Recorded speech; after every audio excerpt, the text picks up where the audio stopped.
Amin, Shabbat Shalom. Selamat pagi. Pagi ini kita ibadah hari Sabat, hari yang ditentukan Tuhan.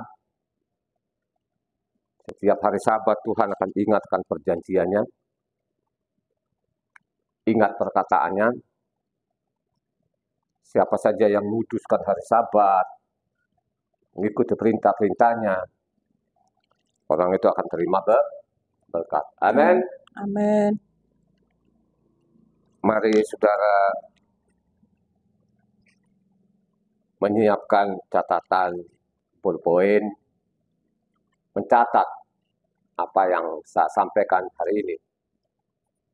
Yang saya sampaikan kepada jemaat itu saya ambil dari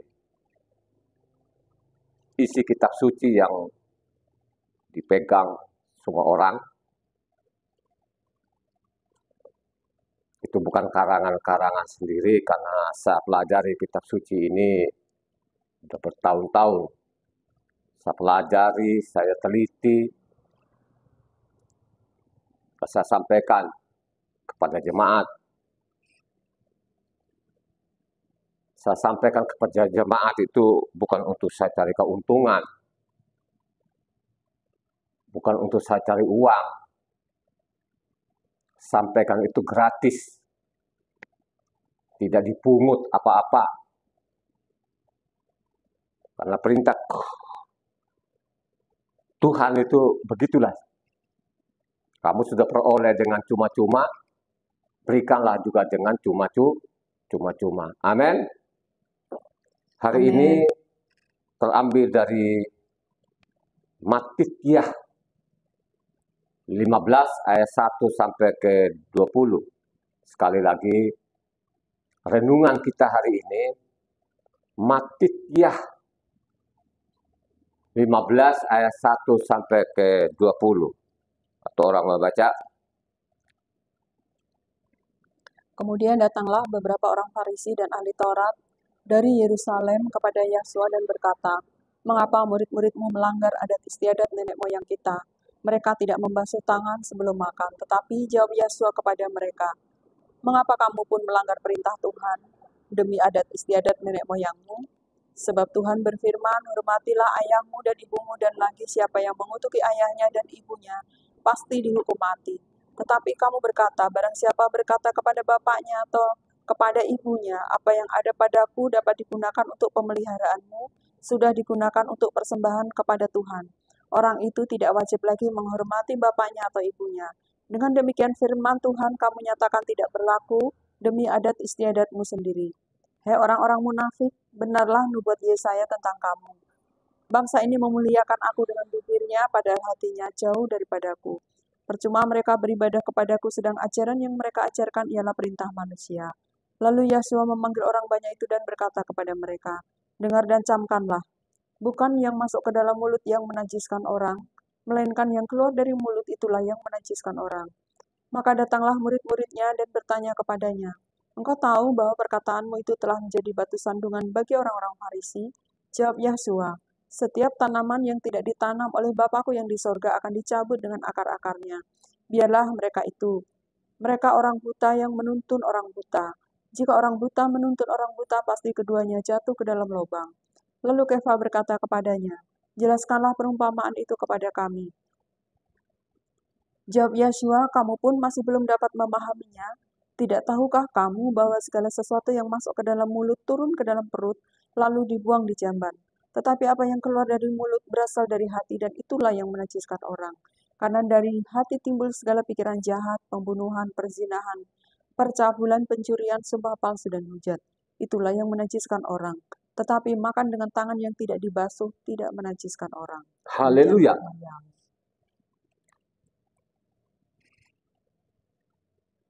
Adat istiadat. Lebih suka namanya adat istiadat daripada namanya perintah Tuhan. Saya berulang-ulang Kalau baca kitab suci itu jangan dipotong-potong. Baca lengkap lah. Saya mengatakan kepada pendengar, kalau baca namanya Matitia ini, dibaca lengkap. Matitia ini hanya 28 pasal. Paling tidak usahakanlah supaya membaca keempat penginjil ini. Kalau kita baca lengkap, pasti kita tahu nanti ini perintah manusia atau perintah Tuhan. Pada waktu itu, Tuhan bicara kepada siapa? Israel. Halo? Bangsa Israel. Kepada siapa pada waktu itu? Bangsa Israel. Ke bangsa Israel. Jadi bicara kepada namanya bangsa Israel. Tidak bicara kepada bangsa-bangsa lain. Tuhan itu tidak bicara dengan bangsa Yunani, karena bangsa Yunani itu musuhnya Tuhan. Ingat ya, jadi pada waktu itu, kan? Pada waktu itu,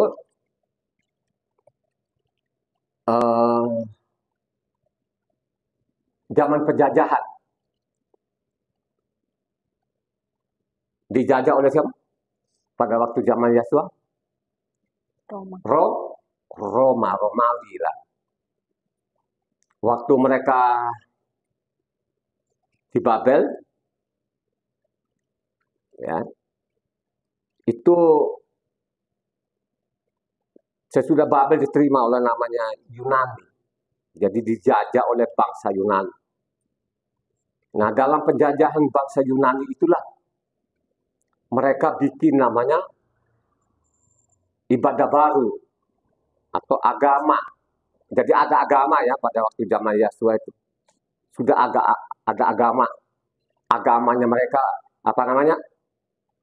Agama Yahudi.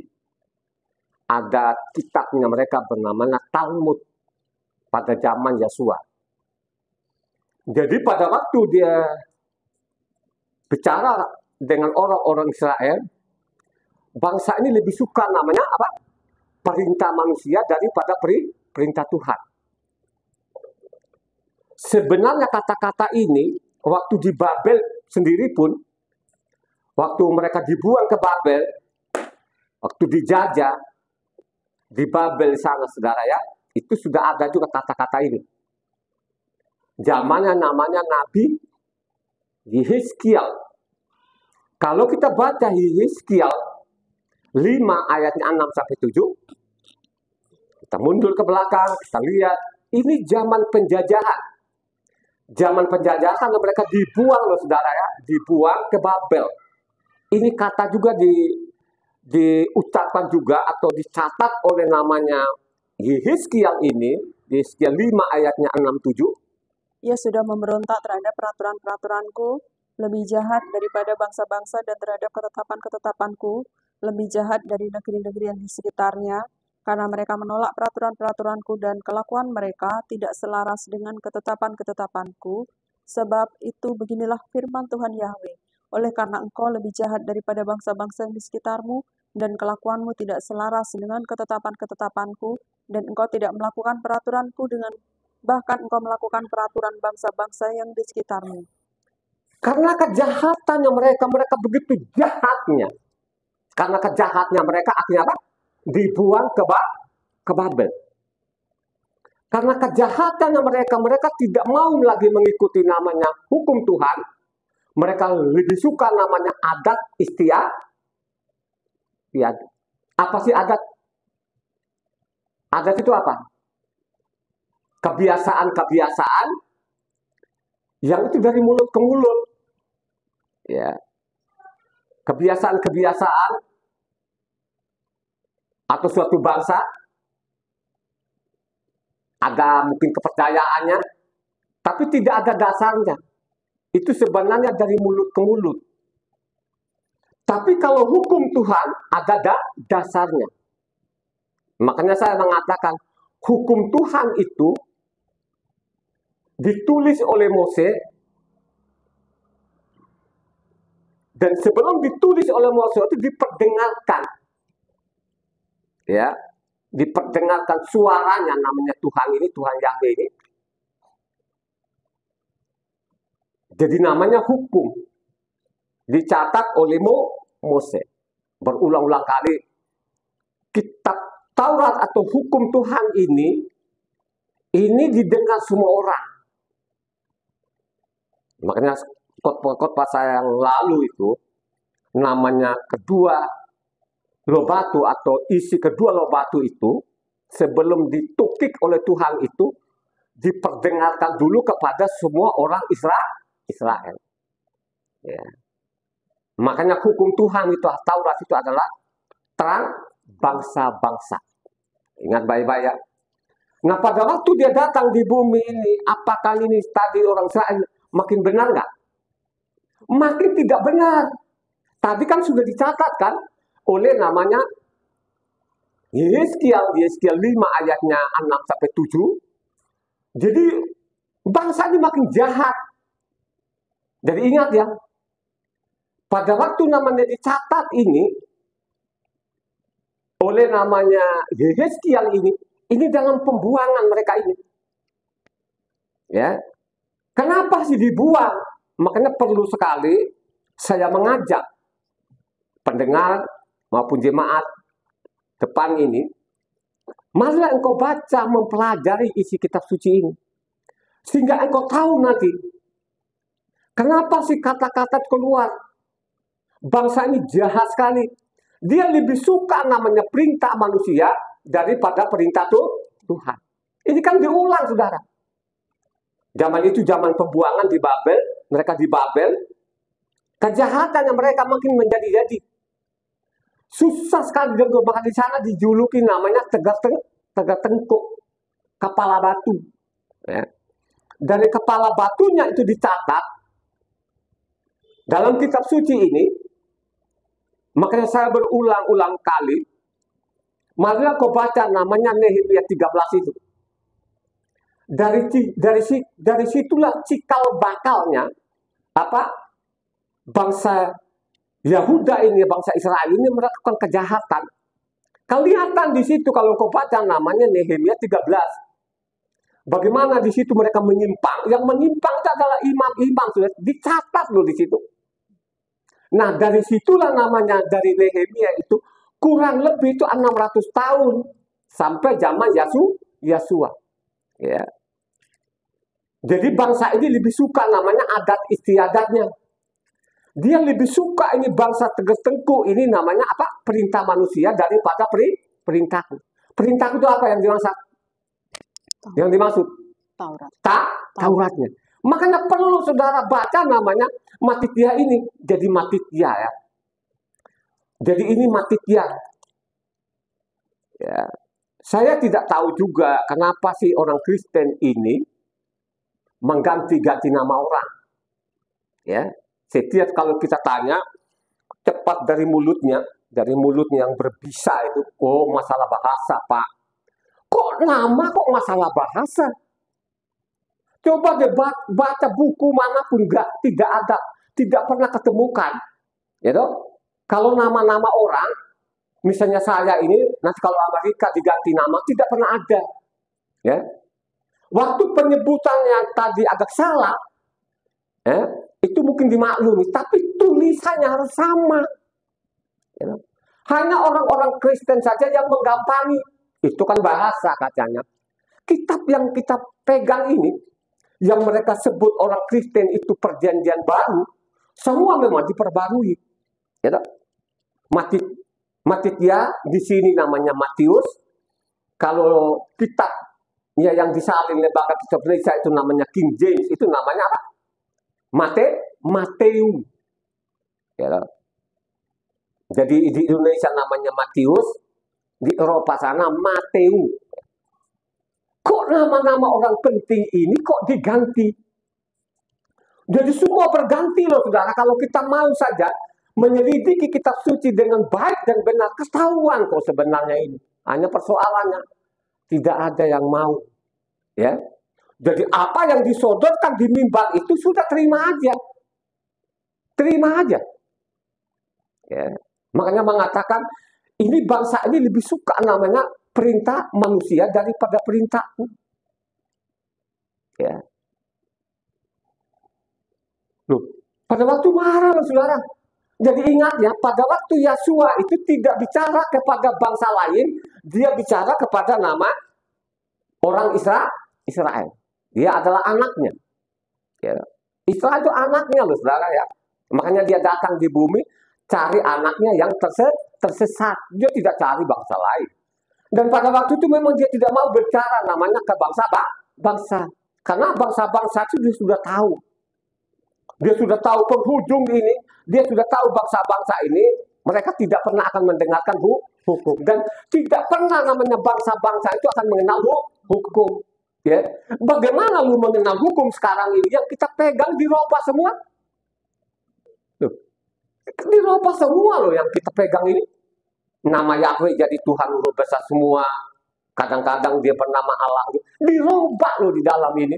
Bagaimana orang mau mengenal? Yang mana kebenaran atau tidak kebenaran, tidak tahu. Nah, jadi ingat tadi, lebih suka namanya perintah manusia daripada perintah. Kalau kita baca ayatnya 14 di bawah, mengatakan orang buta apa?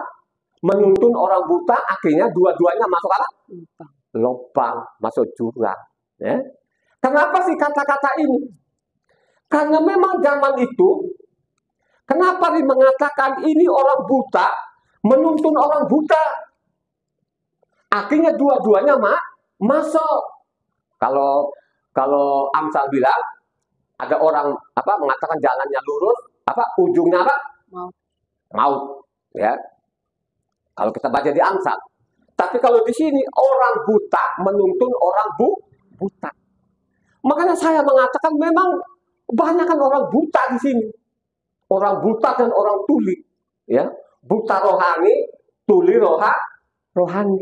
Nah, karena kalau mereka tidak buta matanya, mesti kan kalau kita baca namanya Matitia 5 ini, usah ulang mungkin sudah di luar sana mungkin bosan, ya. Tapi yang di depanku jangan bosan, ya. Apakah namanya Matitia 5 ayat 17 sampai 20 itu tidak dibaca nggak sekian orang? Dibaca. Entah bagaimana, kok tetap saja mereka bilang bahwa perintah Tuhan itu sudah tidak berlaku. Ya. Jadi itulah tadi mengatakan ini manusia ini dia lebih suka namanya perintah manusia daripada perintahku. Loh kalau kita baca Matitia 5, aku datang bukan meniadakan satu titik satu iota. Dibaca nggak sekian orang? Pasti dibaca. Entah bagaimana. Memang semua digenapi. Ya. Digenapi. Ya.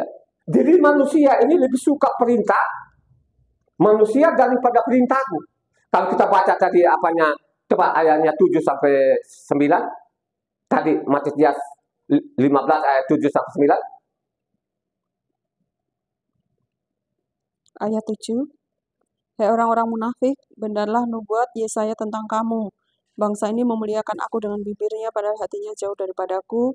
Percuma mereka beribadah kepadaku, sedang ajaran yang mereka ajarkan ialah perintah manusia. Coba kan, kalau kita belajar kitab suci ini kan nubuatan Yesaya 19 ayat 13 saudara. Jadi Yesaya itu sudah dinubuatkan bahwa nanti manusia ini lebih suka namanya perintah manusia daripada perintahku. Kalau kita baca namanya Yesaya 19 ayat 13. Yesaya 29. Yesaya 19 ayatnya 13. Yesaya 19 29 bukan 19. Maaf. Yesaya 29 ayat 13. Ini kan nubuatan loh saudara. Jadi Yesaya itu sudah bernubuat bahwa nanti bangsa ini lebih suka namanya perintah-perintah manusia daripada perintah Tuhan. Baca Yesaya 29 ayat 13. Dan Tuhan telah berfirman, oleh karena bangsa ini datang mendekat dengan mulutnya dan memuliakan aku dengan bibirnya, padahal hatinya menjauh daripadaku dan ibadahnya kepadaku hanyalah perintah manusia yang dihafalkan. Kalau kita tarik dari Yesaya sampai kepada namanya ke Yeskiel itu ratusan tahun. Kalau kita dari Yesaya itu sampai kepada Matitya ini hampir 1000 tahun loh, saudara. Bayangkan aja, ya. Jadi kitab nubuatan ini luar biasa memang, gitu. Nubuatan luar biasa loh, saudara.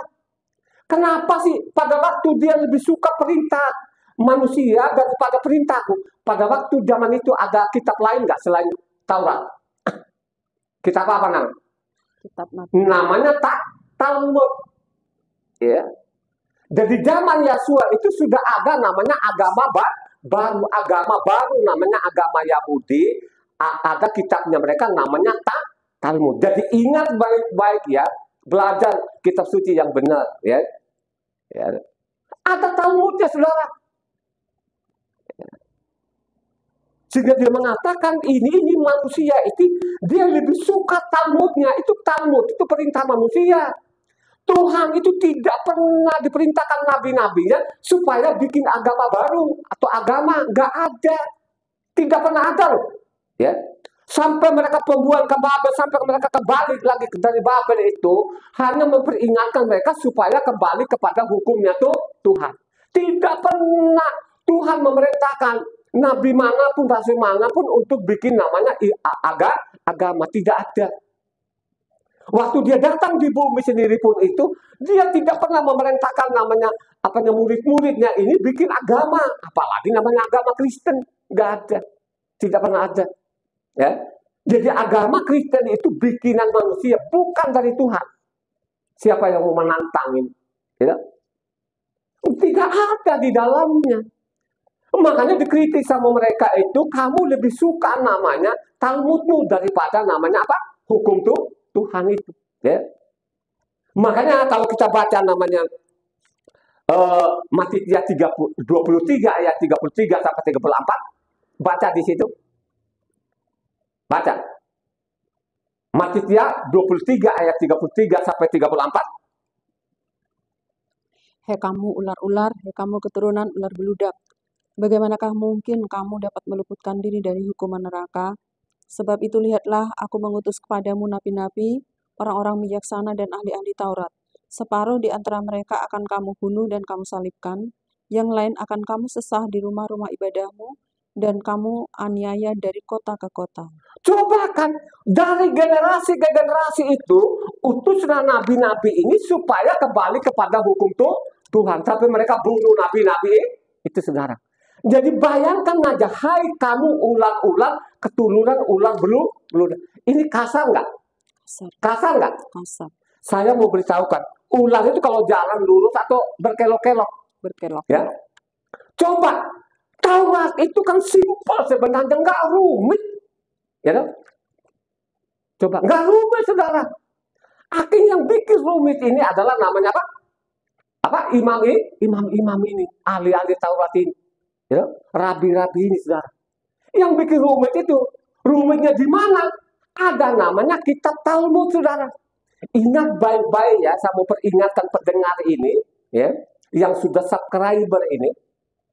Ingat ya. Ya. Coba zaman itu, saudara ya, dia mengatakan, hai kamu keturunan ular beludak. Makanya pelajar kitab suci ini. Itu kan dia keadaan marah.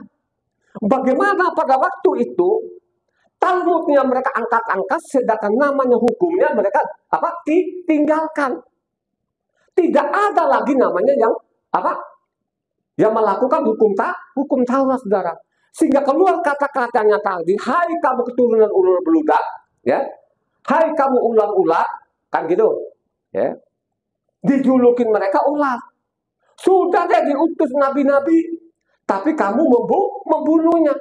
Jadi ingat baik-baik ya. Adanya nabi-nabi ini bukan mereka bikin namanya agama baru atau perintah baru, saudara. Ya. Jadi bayangkan saja, mereka tidak belajar kitab suci ini, mereka tetap melakukan kejahatan ini, mereka jahat ini. Ya. Mereka bikin ibadah baru, mereka menamakan agama Yahudi. Mereka tidak baca. Kalau mereka baca namanya sejarah, Ya toh? Namanya Samaria itu, Israel Utara itu apa? Hancur. Kenapa sih hancur namanya apa? Utara ini kenapa? Kenapa sih Samaria itu sampai tidak ada lagi? Samaria sampai sekarang loh ya, nggak ada lagi loh saudara ya. Ini kerajaan utara itu sampai tidak ada lagi, kenapa? Mereka kesalahan apa? Meninggalkan Karena Tuhan. mereka juga bikin namanya ibadah baru, agama baru. Zaman siapa? Zaman raja siapa? Yerobeam. Zaman raja Yerobeam. Ya. Jadi zaman Yerobeam ini diutuslah nabi-nabi ini. Sangat terkenal di sana namanya nabi-nabi tadi, Nabi Elia ini, dia nabi benar, dia tidak pernah mengalami kematian, malah dia yang naik bulat-bulat ke surga. Mereka tetap namanya mengejar-ngejar mau dibunuh. Ya. Akhirnya apa? Kerajaan utara itu namanya Samaria itu, Israel Utara namanya beribu kota kan Samaria itu, akhirnya zaman Raja Hosea, kalau kita baca 2 Raja-Raja 17 sana, digaruk semua, habis selesai. Nah, si selatan ini tidak belajar kesalahannya utara ini, tetap mereka melakukan kejahatan. Makanya mengatakan, hai kamu keturunan ular beludak, hai kamu ular-ular. Ya.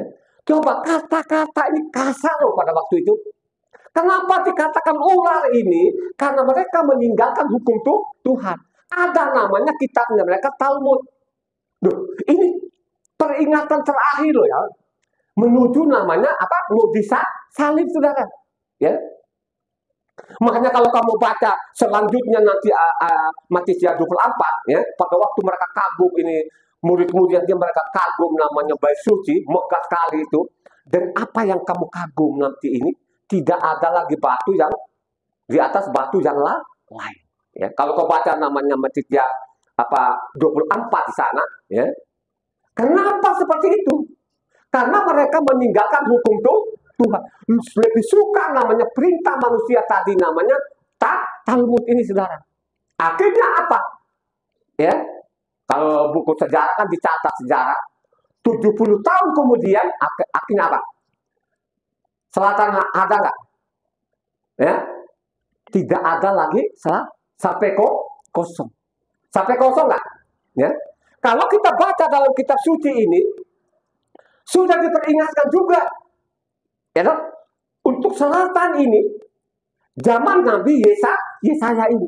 Kalau kita baca, ini memang kitab nubuatan namanya untuk nubuatan yang dibenci oleh Kristen ini, ya. Dibenci loh, mereka nggak mau loh sebenarnya mereka ini orang-orang Kristen bikin namanya agama baru bernama Kristen, ya. Terus mereka ganti-ganti nama orang, ganti hukum-hukumnya Tuhan di dalam seenak-enaknya mereka ini, ya. Ya, sampai saat ini. Tapi sudah dinubuatkan untuk selatan juga ini. Kalau kita baca Yesaya 6 ayat berapa? Ayat 9 sampai ke 12 satu orang. Ingat ya, ini dia bilang, hai kamu ular-ular keturunan ular beludak. Nanti apa penonton baca namanya Matius 24 sana, pada waktu murid-murid mengagumi ini namanya bait suci yang begitu megah, dia bilang nggak ada lagi batu nanti, ya. Karena itu tadi bikin namanya ibadah baru, namanya agamanya Yahudi. Ada kitabnya namanya Talmud. Sedangkan kitab Taurat mereka tinggalkan. Mereka nggak mau. Tapi sudah dinubuatkan juga Yesaya 6 ayat 9 sampai 12. Perhatikan benar nggak ini? Ya. Kemudian firman-Nya, pergilah dan katakanlah kepada bangsa ini, dengarlah sungguh-sungguh tetapi mengerti jangan. Lihatlah sungguh-sungguh tetapi menanggap jangan. Buatlah hati bangsa ini keras dan buatlah telinganya berat mendengar, dan buatlah matanya melekat tertutup, supaya jangan mereka melihat dengan matanya dan mendengar dengan telinganya dan mengerti dengan hatinya, lalu berbalik dan menjadi sembuh. Kemudian aku bertanya, sampai berapa lama ya Tuhan? Lalu jawabnya, sampai kota-kota telah lengang sunyi sepi, tidak ada lagi yang mendiami, dan di rumah-rumah tidak ada lagi manusia, dan tanah menjadi sunyi sepi. Yahweh akan menyingkirkan manusia jauh-jauh, sehingga hampir seluruh negeri menjadi kosong. Coba saudara, kalau kita baca tadi, ya, sampai apa? Kosong. Ayat 12 tadi, coba kembali Yesaya 6 ayatnya 12. Yahweh akan menyingkirkan manusia jauh-jauh sehingga hampir seluruh negeri menjadi kosong. Sampai namanya kosong, saudara. Ya, sampai kosong. Coba satu orang, ya, ini nubuatan Yesaya benar-benar sampai detik ini, saudara ya, luar biasa. Kalau ada orang mengatakan itu kitab Taurat, kitab para nabi ini sudah tidak berlaku, ini kejahatan yang luar biasa, saudara ya. Ini kejahatan loh, nggak ada tandingnya, ya. Banyak orang yang terseret loh ini. Baca namanya Matitia 24 ayat 1 sampai berapa? 3 atau coba baca. 1 sampai 2. Baca di sini, ya. Jadi ingat baik-baik, sudah diperingatkan tadi, kamu lebih suka namanya perintah manusia daripada perintahku. Mereka lebih suka namanya Talmud daripada hukumku. Ya, akhirnya apa? Benar gak nubuatan tadi Yesaya ini? Ya, baca namanya situ. Sesudah itu, Yosua keluar dari bait Tuhan lalu pergi. Maka datanglah murid-muridnya dan menunjuk kepada bangunan-bangunan bait Tuhan. Ia berkata kepada mereka, kamu melihat semuanya itu? Aku berkata kepadamu, sesungguhnya tidak satu batu pun di sini akan dibiarkan terletak di atas batu yang lain. Semuanya akan diruntuhkan. Semua diruntuhkan. Akhirnya apa? 70 tahun kemudian, ya, 70 tahun kemudian, akhirnya apa? Yerusalem benar-benar dirobohkan. Ya. Artinya, nubuatan Yesaya itu benar-benar terjadi sampai saat ini, saudara. Kosong nggak di Yerusalem sekarang? Ada nggak bait suci? Tidak ada lagi. Hanya ada tembok sekarang ini. Yang ini juga tegak tengkuk ini, tidak sadar juga. Hanya datang mereka berdoa di tembok itu. Ini tahun-tahun lah, saudara ya. Waktu mereka pulang itu, mereka lari. Perang dunia pertama sampai kedua ini. Tinggal sisa tembok sekarang. Itulah yang mereka cium-cium sekarang. Mereka bernangis-nangis di tembok, saudara. Bukan menangis namanya kepada Tuhannya, ya.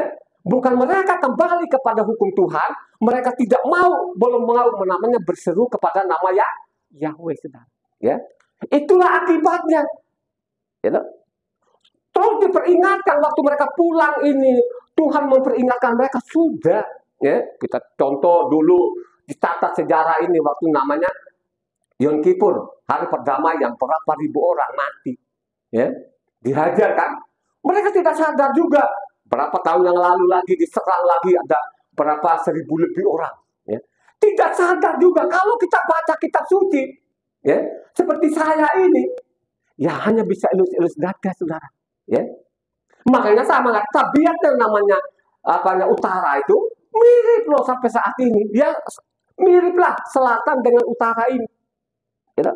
Sampai sekarang ini bait suci belum dibangun. Ya. Itulah namanya nubuatan Yesaya ini, ya, terjadi. Makanya mengatakan, hai kamu keturunan, hai kamu ular-ular. Jadi mengatakan, hai kamu ular-ular, keturunan ular beludak, ya. Berkali-kali mengutus nabi-nabi ini, tapi mereka membunuhnya, saudara. Nah, zaman itu bukan nabi saja mereka bunuh, termasuk juga Tuhan Yesus mereka bunuh, saudara. Nah, sadis nggak ini? Ya. Nah, itulah yang diikuti orang-orang sekarang. Oh, orang Yahudi itu kan tidak panggil nama Yahweh. Mereka bilang Adonai. Dikira ini mereka benar. Kalau mereka benar, itu pasti namanya bait suci sudah dibangun, saudara. Mereka belum sadar. Tapi tidak sesadar-sadarnya mereka. Masih ada janji. Amin. Ya. Jadi benar di dalamnya. Nabi-nabi memperingatkan mereka. Nabi terakhir memperingatkan mereka sebelum dibuang ke Babel. Nabi siapa namanya? Sebelum Yeskiel ini, Nabi siapa?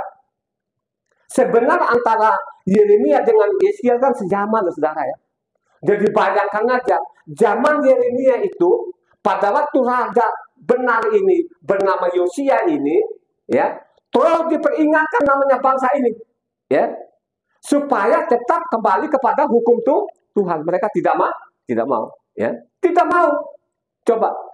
Kalau kita baca catatan di dalam selama 23 tahun ini, namanya Yeremia ini memperingatkan bangsa ini supaya kembali kepada hukum. Akhirnya mereka tidak mau. Akhirnya apa? Dibuang nggak? dibuang. Makanya dicatat tadi Yeskiel tadi 5 ayatnya 6-7 ya. Bangsa ini jahat betul. Mereka lebih suka namanya perintah-perintah manusia daripada hukumnya Tuhan ya. Dari situlah ini ya perkataan Yeremia itu sampai saat ini saudara. Amin. Amin. Ya. Ini bukti loh saudara. Ya. Jadi saya tahu betul-betul isi kitab sucinya ini. Karena saya teliti ini bertahun-tahun. Sehingga saya sampaikan ini saudara. Ya. Gratis. Hanya beli kamu paket nonton saja ini. Ya. Ini fakta loh saudara. Ya. Makanya kalau kau baca lagi. Ya. Matitia 12. Ya.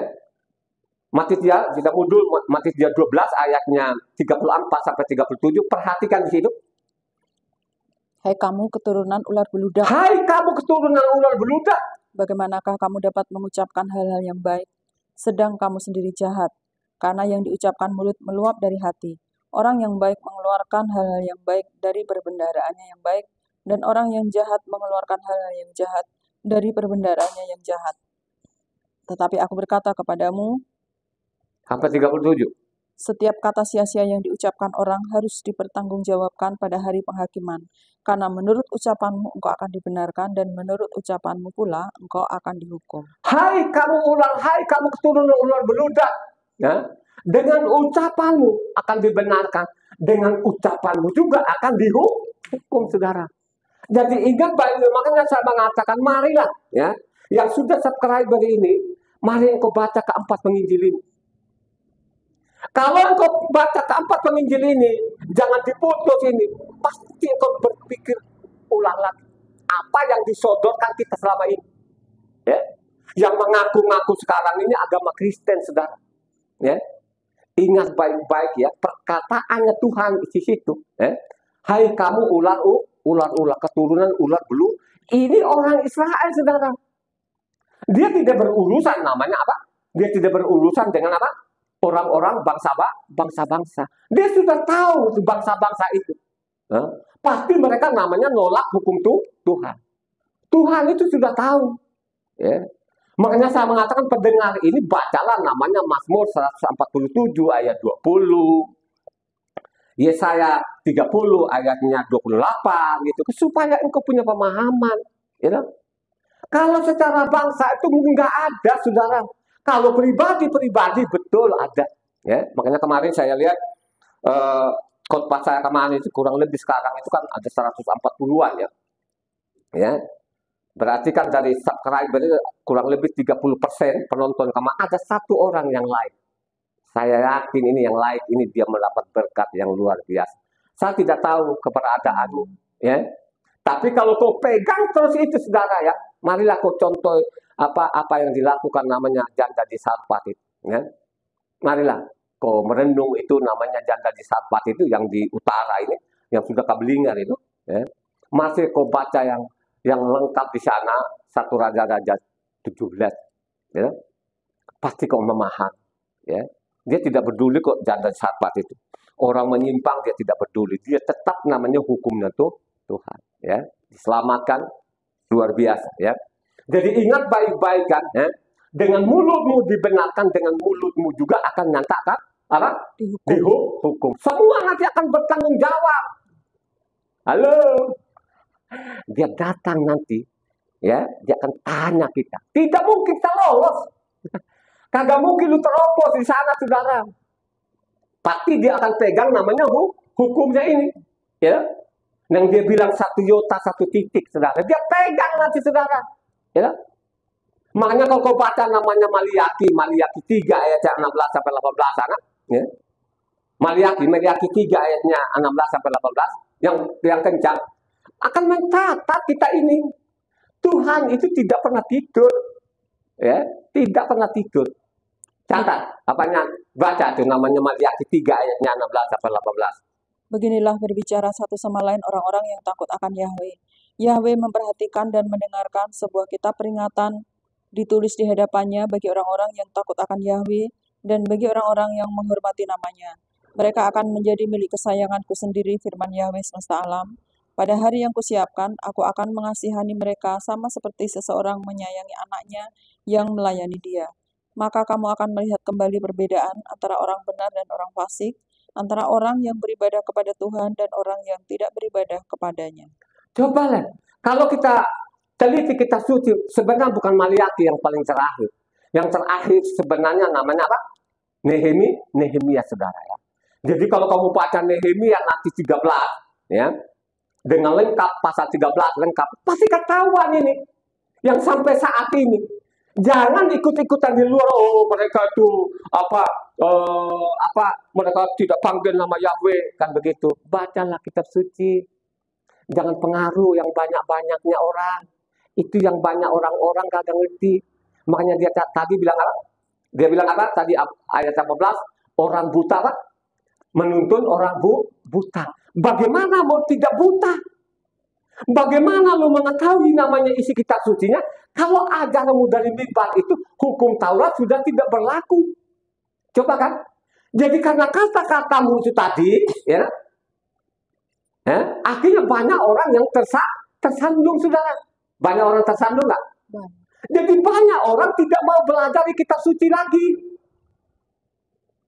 Jadi semua otoritasnya dia ini, sekian orang dikasih namanya apa? Pendetanya. Nah, pendetanya juga karena memang sudah ajaran tadi dari mulut ke mulut adat namanya, kebiasaan orang seperti itu, ya. Misalnya orang hari Sabat segala macam, mereka hari Minggu mereka ibadah, itu kan perintah manusia, bukan perintah Tuhan, ya. Padahal itu yang melanggar hari Sabat itu dihukum seberat-beratnya, tapi tetap saja orang ya melakukan namanya kejahatan, saudara. Maka dia mengatakan tadi lebih suka namanya perintah manusia daripada perintahku itu adalah siapa? Hari Sabat perintah Tuhan enggak? Hari Sabat itu perintah Tuhan. Pesak itu perintah Tuhan. Nah, ingat, hari raya Pondok Daun itu perintah Tuhan. Ingat baik-baik ya. Semua di dalam ditiadakan. Makanya saya mengatakan kitab yang kita pegang memang luar biasa apaannya. Ini si terjemahkan ini penjahatin, ya. Karena semua nama-nama orang sudah berganti. Semua nama-nama Yunani, saudara. Ya, makanya nubuatan-nubuatan di dalamnya, ya, yang berbau-bau Israel itu mereka ganti loh, saudara. Karena sudah terbaca di sana apa? Mazmur 83 loh, saudara. Coba Mazmur 83 baca ayat 5 sampai ke 6, ya. Atau dari 4, baca. Ini benar loh, saudara. Jadi kitab nubuatan ini luar biasa loh, saudara. Ya. Kata mereka, marilah kita lenyapkan mereka sebagai bangsa, sehingga nama Israel tidak diingat lagi. Sungguh mereka telah berunding dengan satu hati, mereka telah mengadakan perjanjian melawan engkau.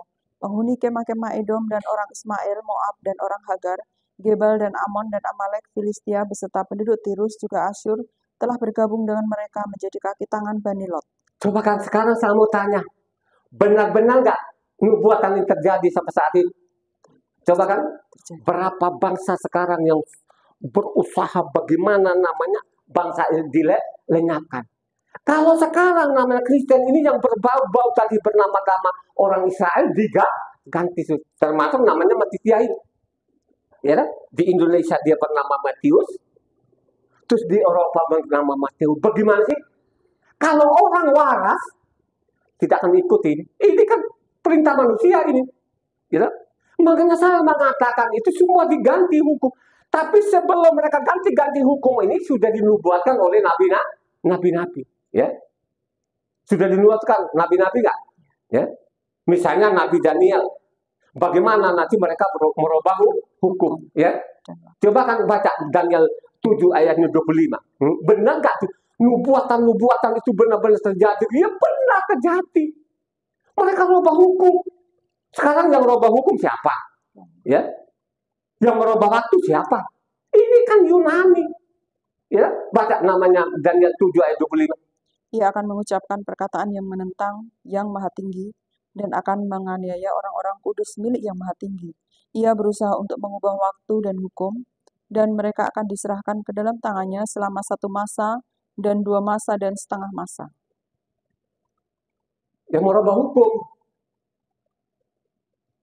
Daniel 7 ayatnya 25. Iya, udah dibaca tadi. Ulang lagi. Ia akan mengucapkan perkataan yang menentang Yang Maha Tinggi dan akan menganiaya orang-orang kudus milik Yang Maha Tinggi.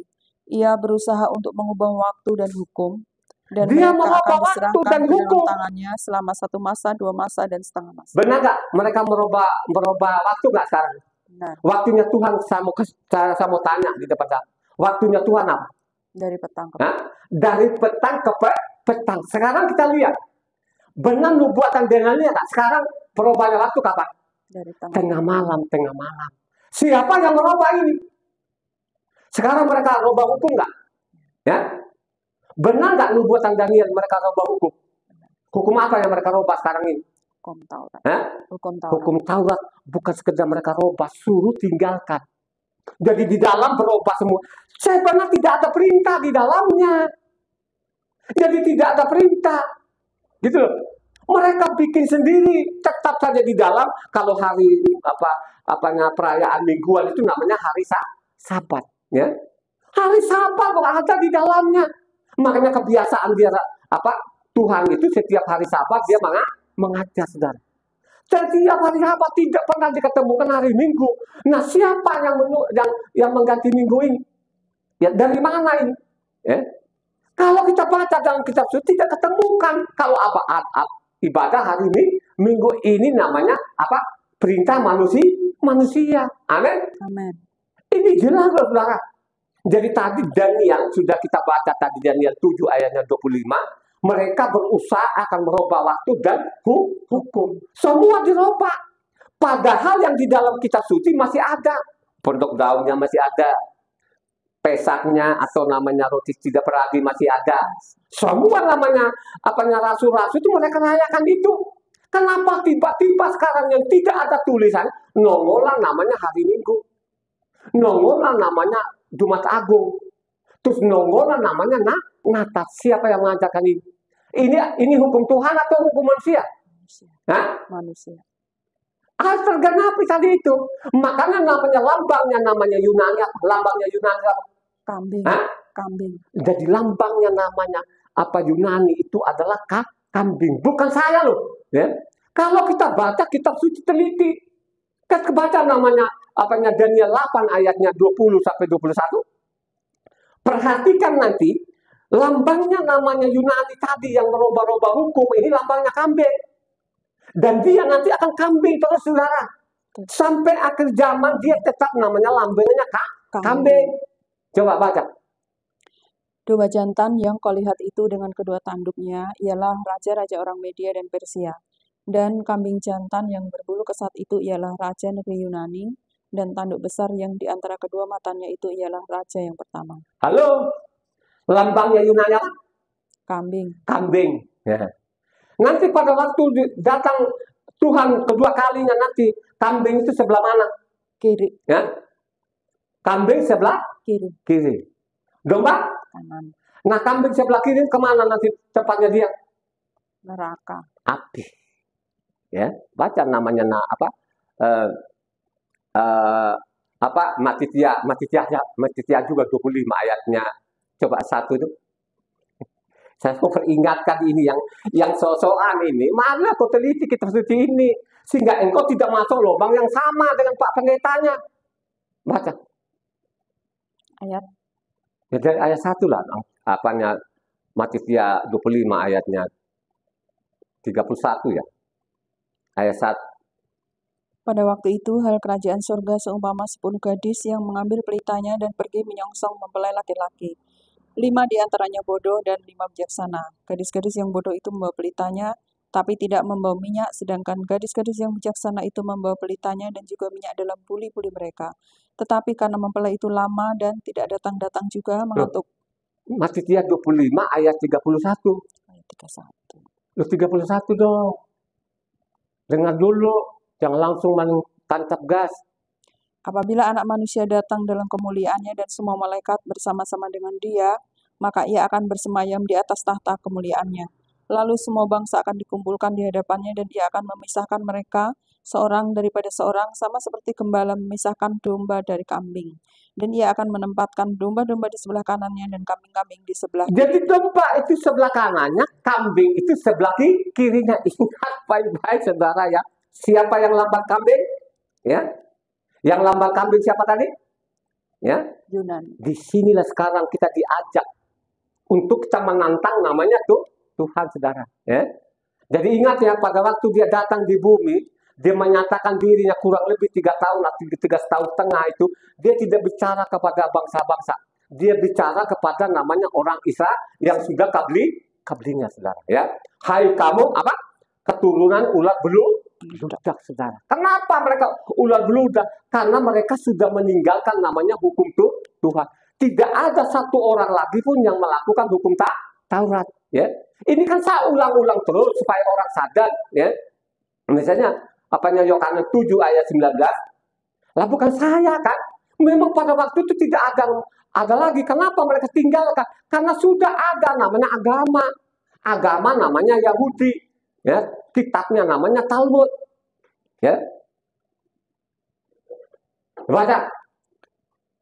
Bukankah Mose yang telah memberikan hukum Taurat kepadamu, namun tidak seorang pun di antara kamu yang melakukan hukum Taurat? Mengapa kamu berusaha membunuh aku? Coba saudara, tidak ada lagi. Ya. Mereka tidak hiraukan lagi. Makanya tadi kalau kita baca tadi Matius 23 ayatnya 33 tadi, hai kamu ular-ular, keturunan ular beludak ini. Ya. Berapa nabi yang kamu bunuh? Ya. Dari zaman ke zaman itu sudah utus nabi itu supaya kamu kembali kepada hukum Tuhan, malah kamu membunuhnya. Makanya saya mengatakan zaman Yeremia itu, Yeremia itu nabi benar gak? Benar. Dia nabi benar. Zamannya Raja Yosia. Kurang lebih itu 23 tahun, saudara. Memperingatkan namanya orang-orang Yahudi ini supaya kembali kepada hukumnya Tuhan. Karena kalau kita baca di sana zaman Nehemia di sana ayatnya Yosia itu mengajak orang supaya kembali kepada hukumnya Tuhan, termasuk juga merayakan apa? Pesak, saudara. Ya. Mengajak. Nah, itulah ya apa Yeremia tadi, ya, sesudah namanya Yosia ini mengajak orang-orang Israel supaya tetap namanya hukum tuh, tapi mereka tidak menghiraukan, saudara. Ya. Mereka mau membunuh. Kalau kita baca namanya 2 Tawarik 36 ayatnya 15-16. 2 Tawarik. Jadi ini tadi dia bilang ini manusia lebih suka namanya perintah manusia daripada perintahku. Ini terakhir loh, saudara ya. Ya, sebelum namanya digaruk ini ada namanya Yeremia ini. Tapi di sana kita lihat ada 2 Tawarik 36 ayatnya 15-16. Namun Yahweh Tuhan nenek moyang mereka berulang-ulang mengirim pesan melalui utusan-utusannya karena ia sayang kepada umatnya dan tempat kediamannya. Tetapi mereka mengolok-olok utusan Tuhan itu, menghina segala firman-Nya dan mengejek nabi-nabinya. Oleh sebab itu, murka Yahweh bangkit terhadap umatnya sehingga tidak mungkin lagi pemulihan. Murka nggak sampai sekarang ini? Murka. Mereka mengejek firman, saudara. Padahal yang saya mengatakan, apakah orang Kristen ini baca nggak Matius 5 ini? Baca. Ya. Baca nggak namanya Luka 16? Pasti mereka baca. Entah bagaimana. Karena memang bangsa-bangsa ini sudah dinubuatkan mereka tidak pernah akan mengenal hukum yang lebih fatal. Mereka suruh tinggalkan namanya hukum Tuhan. Gimana sih? Ya. Kita ikut mana? Lu ikut Tuhan tadi aku datang bukan menyediakan, atau kita ikuti pendeta-pendeta ini? Itulah yang dia maksud orang buta, Pak. Menuntun orang buta. Dua-duanya bacok, namanya curang, saudara. Ya, itu yang terjadi sampai sekarang ini. Karena pendeta ini sudah didoktrin, ya, didoktrin dari mulut ke mulut di sana itu bahwa hukum Tuhan itu sudah tidak berlaku lagi. Ya. Sehingga apapun yang ditulis di situ Matius 5 itu, ya, tidak dihiraukan sampai saat ini. Karena nubuatan-nubuatan itu harus digenapi. Amin. Harus digenapi. Itulah namanya kitab nubuatan ini, saudara. Ya loh? Ya. Makanya kalau engkau mencintai namanya hukum-hukum Tuhan, ya, Tuhan akan menyayangi engkau. Amin. Ya. Amin. Makanya belajar kita ini. Belajar kitab suci yang benar. Gitu. Nabi-nabi itu diutus bukan namanya ada namanya perintah baru. Atau bikin agama baru. Tidak pernah ada. Ya. Dan isi kitab suci ini hanya hukum Taurat itu. Supaya orang benar-benar pegang namanya hukum Taurat ini. Amin. Ya. Amin. Dan memang dosa ini memang sudah dosa dari Adam. Ya. Kalau kita perhatikan zaman Adam itu, ya, kan belum ada manusia kan? Zaman Adam sudah ada manusia belum? Tidak ada, ya. Jadi Adam yang kalau ada agama lain bilang itu nabi, mau siapa kan begitu loh. Hanya dia sendiri ini, ya. Jadi Adam itu diciptakan di bumi, ya. Ingat baik-baik. Adam itu diciptakan di bumi, ya. Jadi diciptakan di bumi, ya.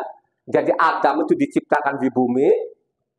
Pertama sekali di bumi, dia diciptakan dari debu tanah. Ya. Coba kita lihat sekarang, ya. Kita lihat. Jadi memang ini dosa ini terus akan ada. Kita lihat saja zamannya Adam. Ya, Kejadian 2 ayatnya 16-17. Kejadian 2 ayatnya, perhatikan di situ. Kejadian 2 ayatnya 16-17. Lalu Yahweh Tuhan memberi perintah ini kepada manusia. Semua pohon dalam taman ini boleh kau makan buahnya dengan bebas. Tetapi pohon pengetahuan tentang yang baik dan yang jahat, janganlah kau makan buahnya. Sebab pada hari engkau memakannya, pastilah engkau mati. Coba bayangkan aja, ya. Pesan kepada Adam itu, ya, supaya jangan makan namanya apa? Pengetahuan baik dan jahat. Jangan dimakan. Pesan kan? Ya. Ini pesan, ya. Pada waktu dipesan itu kepada Adam, kepada Tuhan, sudah ada Hawa belum? Sudah. Belum, ya. Belum. Kalau kita baca selanjutnya di bawah, baru namanya diciptakan namanya Hawa ini, ya. Jadi Hawa itu dari rusuknya apa? Adam. Jadi saya tidak tahu selisihnya berapa, tapi yang pasti di situ kalau kita baca selanjutnya bawah itu apa? Hawa diciptakan ambil dari tulang rusuknya siapa? Adam, ya. Jadi Tuhan perintahkan itu supaya jangan makan. Nah, pada waktu perintah tadi, waktu ada isinya, kira-kira Adam tadi sudah kasih tahu nggak? Kasih tahu juga isinya, supaya tidak boleh makan nanti pohon ini. Kira-kira Adam itu kasih tahu isinya nggak? Kasih tahu.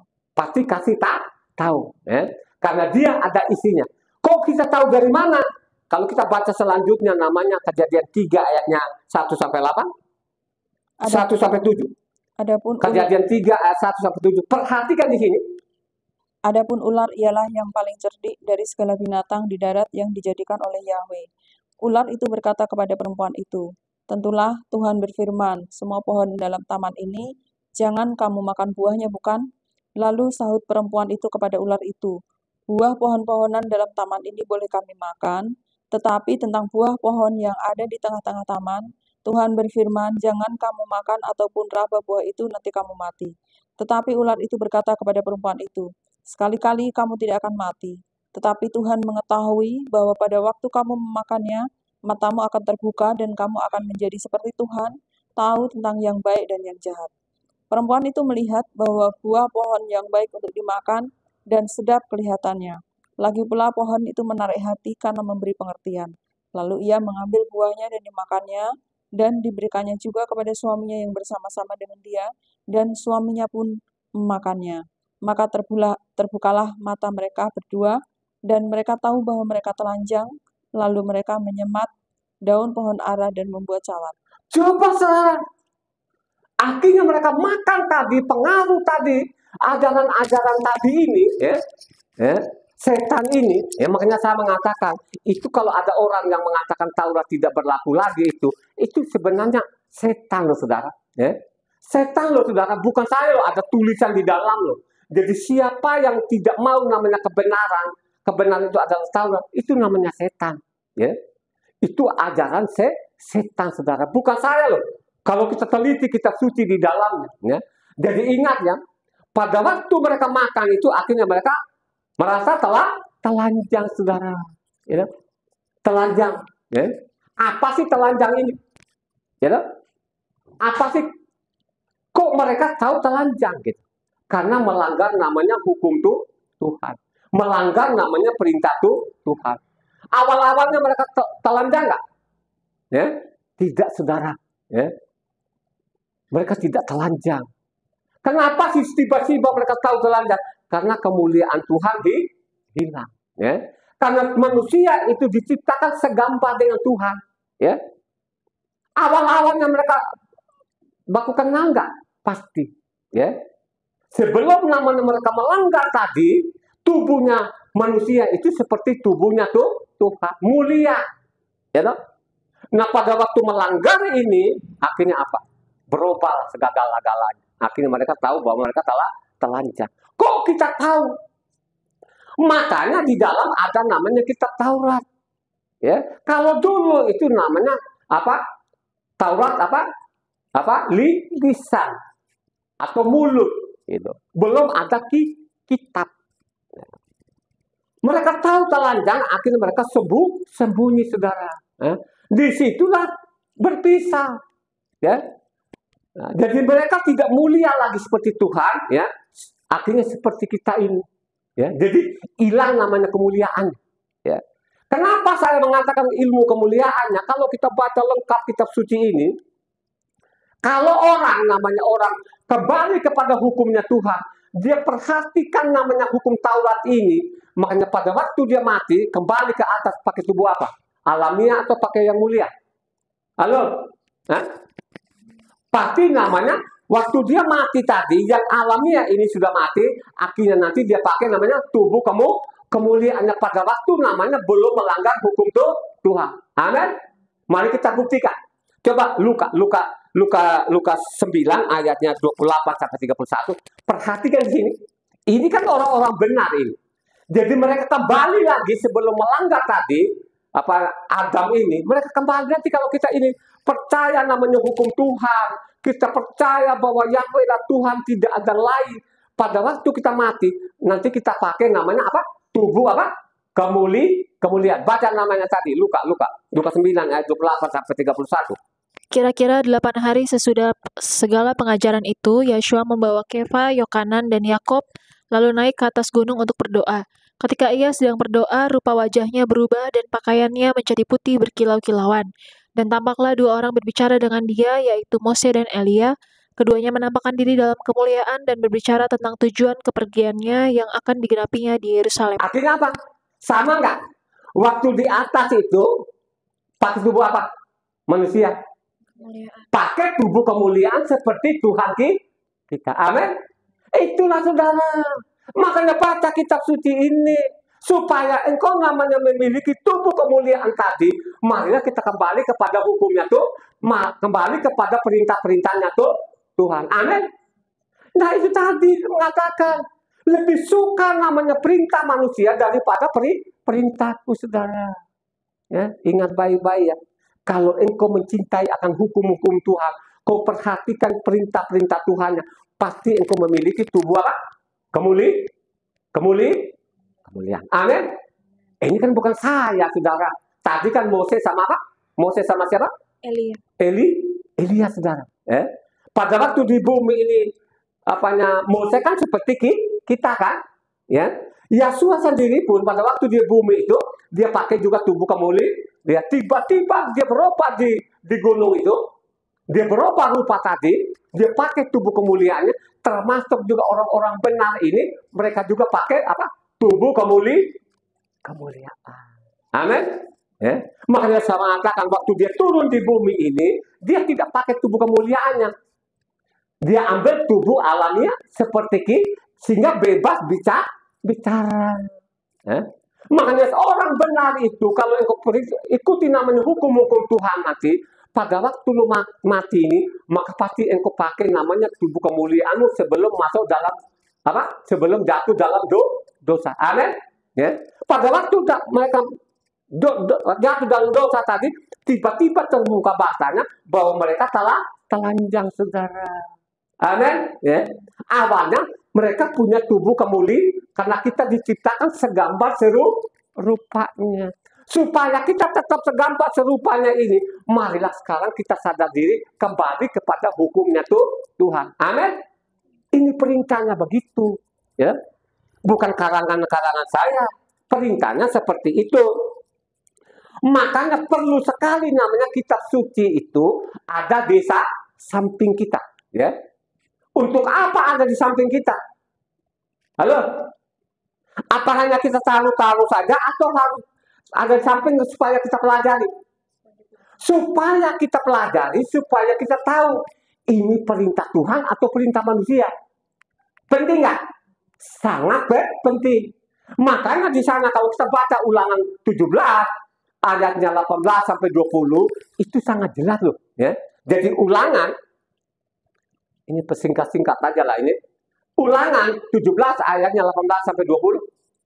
Apabila ia duduk di atas tahta kerajaan, maka haruslah ia menyuruh menulis baginya salinan hukum ini menurut kitab yang ada pada imam-imam orang Lewi. Itulah yang harus ada di sampingnya dan haruslah ia membacanya seumur hidupnya untuk belajar takut akan Yahwe Tuhannya dengan berpegang pada segala isi hukum dan ketetapan ini untuk dilakukannya, supaya jangan ia tinggi hati terhadap saudara-saudaranya, supaya jangan ia menyimpang dari perintah itu ke kanan atau ke kiri, agar lama ia memerintah ia dan anak-anaknya di tengah-tengah orang Israel. Coba kalau engkau angkat seorang pemimpin atau rajamu, salinan namanya hukum Tuhan supaya ada di sampingnya. Supaya dia baca selama dia masih hidup. Amin. Ya? Itu keinginan Tuhan. Supaya dia membacanya, supaya dia tidak menyimpang ke kanan dan ke kiri. Sehingga bisa dia tahu ini perintah Tuhan atau perintah manusia. Amin. Katanya tadi, ambillah kitab Taurat, salinlah fotokopilah ini, kasih kepada raja ini supaya ada di sampingnya untuk dia membaca, bukan dia mau pegang, untuk dibaca, bukan di depan, ada di sampingmu. Ya, jadi namanya Taurat itu dialah yang mendampingi engkau. Kalau kau baca dengan baik, pasti dia akan tunjukin jalan yang benar. Pasti akan Tuhan bertanggung jawab kepadamu. Amin. Begitulah di dalamnya. Ya. Ambillah kitab Taurat ini, salinlah kitab Taurat ini, kasihlah sama dia supaya ada di sampingnya untuk selalu dia membaca. Supaya nanti dia tidak menyimpang dari hukum Tuhan. Amin. Penting gak ini? Nah, Ulangan 31 ayatnya 24 sampai 26.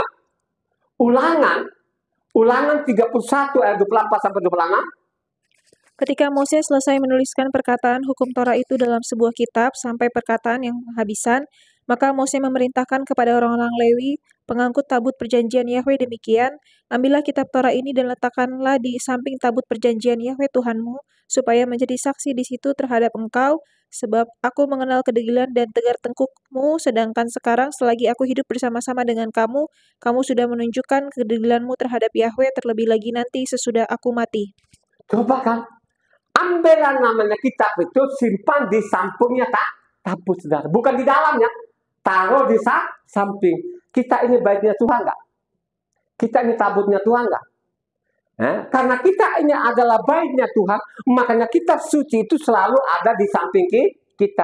Untuk apa? Hanya di elus saja, atau kita membacanya? Kita harus membaca supaya kita membedakan ini perintah manusia atau perintah Tuhan. Ya, karena di bumi ini sekarang misalnya ibadah kita hari Sabat. Kalau hari Sabat ini ada tulisannya, ada pasal dan ada ayatnya. Malah ditukik namanya di Lobatu berapa? Ini hari Sabat ini ditukik namanya Lobatu apa? Pertama saudara. Ditukik loh di Lobatu namanya pertama. Kalau kau baca namanya Keluaran 20 ayatnya 8 sampai 11 sana, itu namanya apa? Hari Sabat. Ya. Loh itu kata ditukik loh. Ya. Coba yang ditukik saja mereka berani ganti. Ini namanya pembodohan. Ya. Itu tadi namanya orang buta menuntut orang buta, dua-duanya masuk lubang yang sama. Ya. Benar nggak yuk? Jadi kitab suci ini jangan ada orang kan, oh ambil kitab suci cuci tangannya dulu, bukannya saja pelan-pelan. Artinya apa? Pada waktu dia buka, belum juga selesai satu pasal, udah ngantuk. Akhirnya dia bersaksi di mana-mana.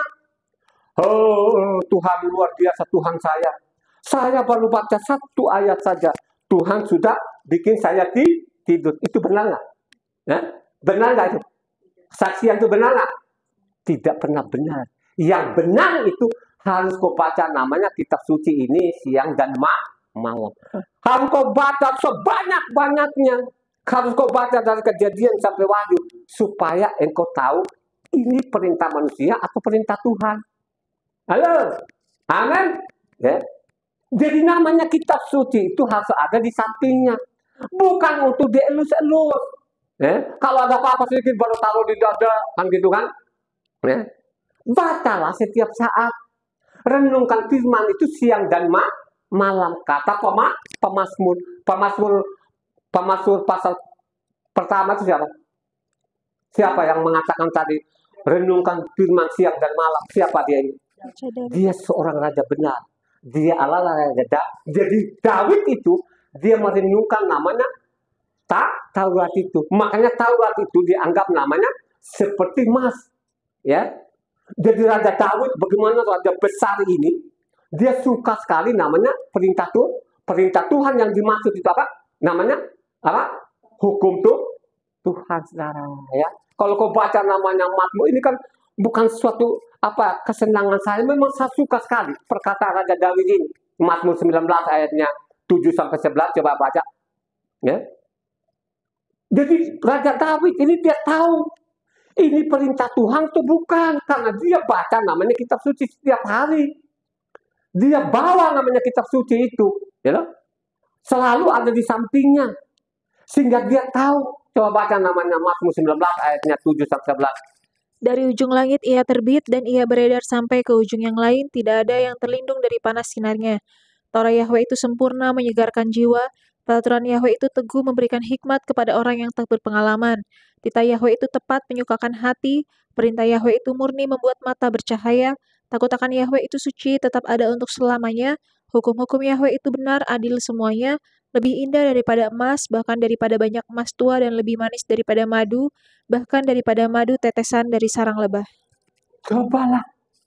Dia bilang Raja Daud ini itu Taurat itu lebih murni dari emas. Taurat itu lebih manis dari bayangkan aja yang lebih manis, lebih murni suruh. Ini orang buta bukan? Halo, ini orang buta kan? Ya, kita harus melawan yang buta ini. Ya, mari kita ajak. Saya ajak engkau yang sudah subscriber ini. Ambillah waktu-waktu, bacalah pelajari kitab suci ini. Sama dengan waktu kau sekolah. Tanpa lu belajar di sekolah, lu tidak pernah akan naik kelas. Ya. Begitu juga kerohanianmu ini. Supaya tidak kosong nama kerohanianmu ini, makanya perlu sekali untuk membaca namanya kitab suci. Amin. Ya. Itu perintahnya begitu. Ya. Jangan dia taruh saja kitab suci ini. Apalagi sekarang kita ini tidak pakai buku lagi. Tinggal namanya pakai handphone ini, saudara. Tinggal klik-klik begini, saudara. Cari catatan kakinya sudah ada sistemnya di sini, ya toh? Sudah gampang. Nah, nggak harus teng itu namanya kitab yang tebal. Sudah ada semua di sini di handphone ini. Semua kitab ada di dalamnya, ya toh? Dari bangsa manapun, bahasa manapun, tinggal klik-klik sini kan. Ini lengkap loh, saudara. Makanya saya mengatakan ini orang Indonesia. Memang orang Indonesia nekat. Kenapa dia nekat? Karena dia cari nafkah di situnya. Karena rata-rata namanya pendeta itu pendeta upahan. Ya, dibayar. Mana ada sih namanya pendeta sekarang di sosial? Nggak ada. Semua dibayar. Ya. Kalau sudah dibayar, apa yang sudah diajarkan dulu sesuai adat istiadat itu ikutin saja ya, jangan kamu menyimpang. Kalau ada orang-orang bilang hari Sabat itu diamin aja, itu dia sesat. Kalau ada dia bilang Yahweh itu dia sesat. Ya, Dia roba-roba, nggak ada nama Yahweh di dalamnya. Itulah namanya tadi orang buta menuntun orang buta. Orang Kristen itu seperti itu. Di mimbarnya juga tidak belajar kitab suci, hanya dia gondol-gondol ijazahnya. Giliran kita aja sharing sama dia, nganga-nganga. Dulu waktu sharing di rumah saya ada Pak Pendeta, ya, nggak mau lagi datang, tak kapok dia, ya, kejar-kejar saudara, ya, saya kejar-kejar, ya, nggak berani, hanya bisanya mereka kalau di mimbar sudah, nggak ada debat. Coba deh, kalau kita debat sama mereka, ya, kita sharing firman Tuhan, ya, nganga-nganga sudah, ya. Rumah saya kan saya sudah buka ini rumah ini. Buka rumah ini deh. Pokoknya mari kita belajar, kita suci, marilah kita baca pasal ini, ayat ini. Yuk, siapa yang dapat silakan. Ya. Coba pemahaman lu. Paling-paling saya lagi. Udah deh pacaran. Itu yang terjadi. Ya. Kenapa saya tahu isi kitab suci? Karena saya pelajari tiap hari. Ya. Marilah sekarang kita suci itu ada di sampingmu. Tidak berat lagi sekarang. Ini sudah ada di handphone. Dan dimanapun engkau bisa melalui namanya handphone saudara. Sekarang kita sampaikan firman Tuhan ini. Dimanapun kita berada, kita bisa sampaikan saudara. Ya. Dan dimanapun engkau berada juga pasti mendengar apa yang saya sampaikan ini saudara. Semua sudah gampang. Tinggal mau nggak kita ini. Kembalikan kepada diri kita. Mau nggak? Ya. Makanya ingat ya, orang-orang akan suka namanya apa? Taurat itu, suka sekali Taurat, suka sekali membaca. Makanya dia akan jadi harta kesayangan Tuhan. Mau jadi harta kesayangan Tuhan nggak? Halo? Kalau engkau mau jadi harta kesayangan Tuhan, kembalilah kepada hukumnya. Ya, yang dia bilang tadi, aku datang bukan meniadakan hukum Taurat, 1.1 mendirikan langit bumi lenyap daripada menghilangkan apa? 1 titik atau 1 yota. Kalau engkau kembali hari ini, siapapun engkau yang mendengar di luar sana, kau kembali kepada Tuhan, kau mencintai akan hukum-hukumnya Tuhan, makanya dia jadikan engkau sebagai harta kesayangannya. Amin. Ya. Kalau benar-benar kau rendahkan hatimu, kau sadar diri, bahwa selama ini diajarin orang-orang buta. Kalau kau sadar hari ini, saya tidak pernah akan mau lagi diajarin orang-orang buta. Kau kembali kepada hukumnya Tuhan, kau pelajari isi kitab suci, dan apa yang diperintahkan di dalam, kau ikuti, engkau akan menjadi harta kesayangan. Amin. Apanya Keluaran 19 ayat 5. Jadi sekarang jika kamu sungguh-sungguh Keluaran 19 ayatnya 5.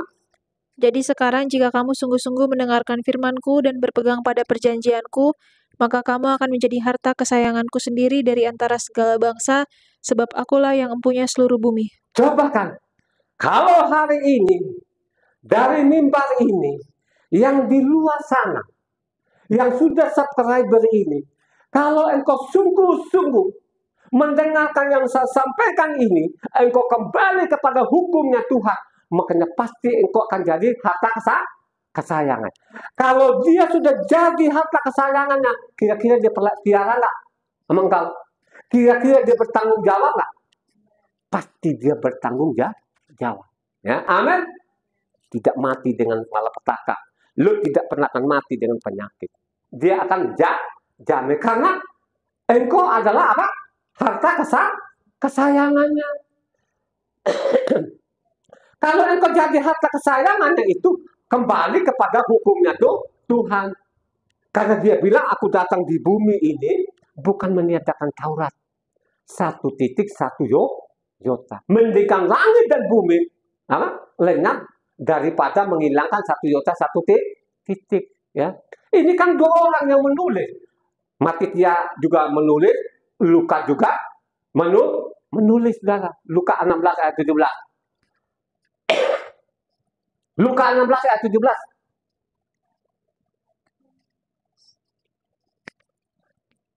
Lebih mudah langit dan bumi lenyap daripada satu titik dari hukum Torah batal. Coba. Lebih mudah. Bilang, lebih mudah langit dan bumi lenyap daripada apa?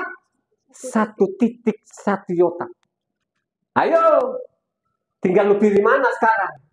Orang yang berkoak-koak tinggalkan hukum tidak zaman atau perkataannya Tuhan sendiri?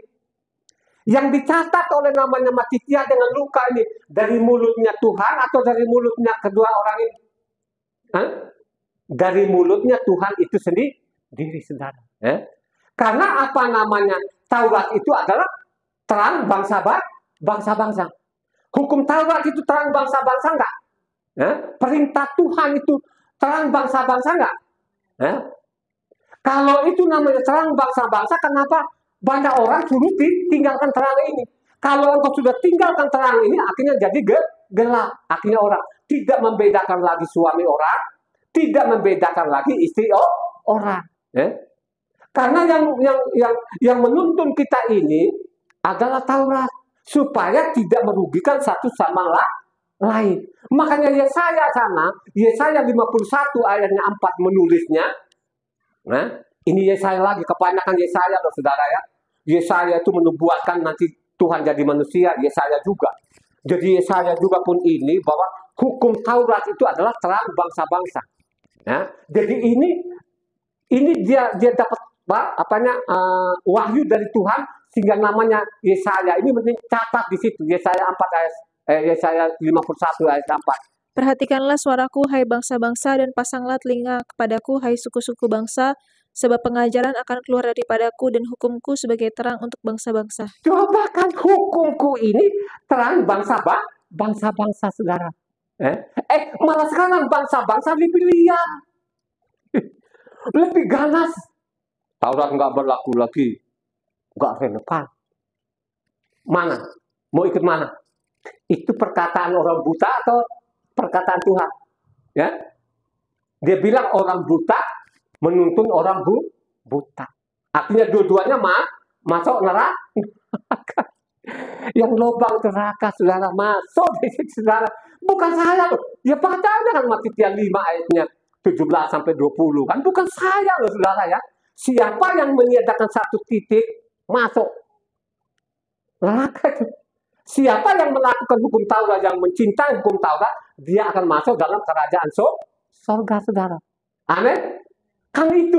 Makanya kalau ada orang-orang namanya mengabaikan hari Sabat, gitu mereka menghina-hina kan. Tadi kan kita sudah baca tadi 2 Tawarik 36 ya, ayat 15 sampai 16.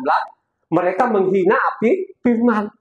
Jadi banyak orang sekarang yang menghina-hina namanya hari Sabat ini. Kalau engkau baca namanya Yesaya lagi nih, Yesaya 56 ayat 1 sampai 7. Coba pendengar ya, ini saya mau sampaikan aja ini, jangan ikut-ikutan kebanyakan orang ini yang menyepelekan, yang menghina-hina namanya hukum Tuhan ini. Tuhan tidak akan kompromi dosamu. Ingat ya. Jadi kalau kita jadi harta kesayangannya, harus kita ikuti namanya hukum Tuhan. Kalau nanti kita mau masuk dalam kerajaan surga, kita harus ikuti namanya hari Sabatnya. Karena di Yesaya 56 ayat 1 sampai ke 7 sampai 8 lah, baca. Beginilah firman Yahweh, taatilah hukum dan tegakkanlah keadilan, sebab sebentar lagi akan datang keselamatan yang daripadaku, dan keadilanku akan dinyatakan. Berbahagialah orang yang melakukannya dan anak manusia yang berpegang kepadanya, yang memelihara hari Sabat dan tidak menajiskannya, dan yang menahan diri dari setiap perbuatan jahat. Janganlah orang asing yang menggabungkan diri kepada Yahweh berkata, sudah tentu Yahweh hendak memisahkan aku daripada umatnya, dan janganlah orang kebiri berkata, sesungguhnya aku ini pohon yang kering, sebab beginilah firman Yahweh kepada orang-orang kebiri yang memelihara hari-hari Sabatku, dan yang memilih apa yang ku kehendaki, dan yang berpegang kepada perjanjianku, kepada mereka akan kuberikan dalam rumahku dan di lingkungan tembok-tembok kediamanku, suatu tanda peringatan dan nama itu lebih baik daripada anak-anak lelaki dan perempuan. Suatu nama abadi yang tidak akan lenyap akan kuberikan kepada mereka, dan orang-orang asing yang menggabungkan diri kepada Yahweh untuk melayani Dia, untuk mengasihi nama Yahweh dan untuk menjadi hamba-hambanya, semuanya yang memelihara hari Sabat dan tidak menajiskannya, dan yang berpegang kepada perjanjianku, mereka akan kubawa ke gunungku yang kudus dan akan kuberi kesukaan di rumah doaku. Amin. Ya, siapa saja orang asing, orang Israel maupun Asia yang menguduskan hari Sabat, yang mengikuti namanya hari Sabat, maka dia masuk dalam apa? Kerajaan surga. Itu perintahnya. Ya, jadi ingat baik-baik, kalau engkau jadi harta kesayangannya, ya. Kalau engkau jadi harta kesayangannya, ikuti namanya hukum Tuhan. Makanya Tuhan akan bertanggung jawab. Tapi kalau engkau meninggalkan hukum, mengabaikan tadi ini, hukum-hukum Tuhan, lo tidak membedakan namanya perintah manusia atau perintah Tuhan, Tuhan akan lepas tangan. Coba 1 Raja-Raja 14 ayat 16. 1 Raja-Raja 14 ayat 16. 1 Raja-Raja 14 ayat 16. Ia akan lepas tangan terhadap orang Israel oleh karena dosa-dosa yang telah dilakukan Yerobeam dan yang mengakibatkan orang Israel berdosa pula. Coba kan, kalau engkau sudah tinggalkan namanya hukum-hukum Tuhannya, akhirnya dia lepas tangan. Nah, kalau dia sudah lepas tangan, kira-kira dia bertanggung jawab nggak? Tapi kalau engkau mengamalkan hukum-hukum Tuhan, engkau mencintai namanya hukum-hukum Tuhan, maka dia jadikan engkau harta kesayangan. Kalau dia sudah jadi harta kesayangan, pasti dia piara nggak? Dia piara. Saya ini kan sudah 25 tahun. Piara loh saudara. Umur 70 tahun masih kuat, wah sehat banget ya. Langkahnya masih kenceng, ya loh. Ya loh. Itu tandanya bahwa Tuhan bertanggung jawab, ya. Dari tahun 2000 itulah saya terima namanya hukum Tuhan ini. Saya terima nama Yahweh ini, saya mengamalkan itu, saya pelajari itu, saya bagikan kepada keluargaku. Sekarang bertanggung jawab, Pak. Ya, dia bertanggung jawab. Ya, dia tidak biarkan saya mati kelaparan. Dia tidak biarkan saya mati karena penyakit. Ya, itulah tandanya. Ya, kalau engkau kembali kepada hukum Tuhan, Tuhan akan bertanggung jawab. Makanya saya mengatakan supaya engkau membedakan ini hukum Tuhan atau bukan, marilah engkau pelajari namanya isi kitab suci. Amin. Pelajari, ya. Makanya ya saya tadi kan kita ulang lagi tadi ya saya 29 ayat 13, ya. Tadi kan kita sudah angkat tadi. Perhatikan di sini. Yesaya 29 ayat 13. Dan Tuhan telah berfirman, oleh karena bangsa ini datang mendekat dengan mulutnya dan memuliakan aku dengan bibirnya, padahal hatinya menjauh daripadaku dan ibadahnya kepadaku hanyalah perintah manusia yang dihafalkan. Jadi itulah fakta. Fakta sekarang ini apa yang diperintahkan manusia ini, apalagi yang manusia Eropa ini, yang ajaran-ajaran dari mulut ke mulut tadi ini, bahwa hukum Taurat sudah tidak berlaku, gitu kan, apa itu hari Sabat, apa itu nama Yahweh, apa itu namanya Pesak, apa itu pedok daun. Ini kan perintah, karena sudah lama sekali tidak mau dibaca kitab suci ini, saudara. Ya, tidak tahu, mereka tinggalkan. Karena nabi-nabi tadi kan sudah dicatat, ada namanya Nabi Hizkiel. Kamu lebih suka perintah manusia daripada perintah Tuhan. Tercatat di situ apa kejahatan mereka, ya loh. Tercatat loh kejahatan mereka ini, begitu jahatnya mereka ini, luar biasa jahatnya mereka ini. Akhirnya apa? Mereka tidak pedulikan namanya perintah-perintah hukum Taurat itu. Makanya di sana, kenapa sih sekian orang itu tidak mengenal Tuhannya lagi, tidak mengenal lagi namanya hukum-hukum, karena mereka tidak mau pelajari namanya apa? Hukum Taurat. Coba Amsal 30 ayat 1 sampai 3. Amsal 30. Perkataan Agur ben Yake dari Masa, tutur kata orang itu, aku berlelah ya Tuhan, aku berlelah sampai habis tenagaku, sebab aku ini lebih bodoh daripada orang lain, pengertian manusia tidak ada padaku, juga tidak ku pelajari hikmat, sehingga tidak dapat ku kenal yang maha kudus. Pengertian manusia aku nggak bisa, karena tidak mau belajar. Makanya saya mengatakan kalau ilmu sekuler ini engkau tidak belajar, ya situ juga nggak naik kelas. Kecuali lu rajin belajar, pasti engkau jadi juara, saudara. Ya? Seperti di depan saya ini kan juara ini, ya.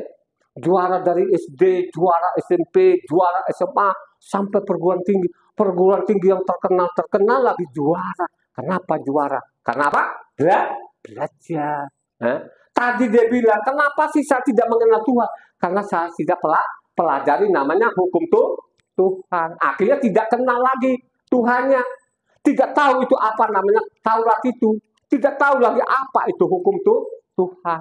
Makanya kalau kita baca zaman namanya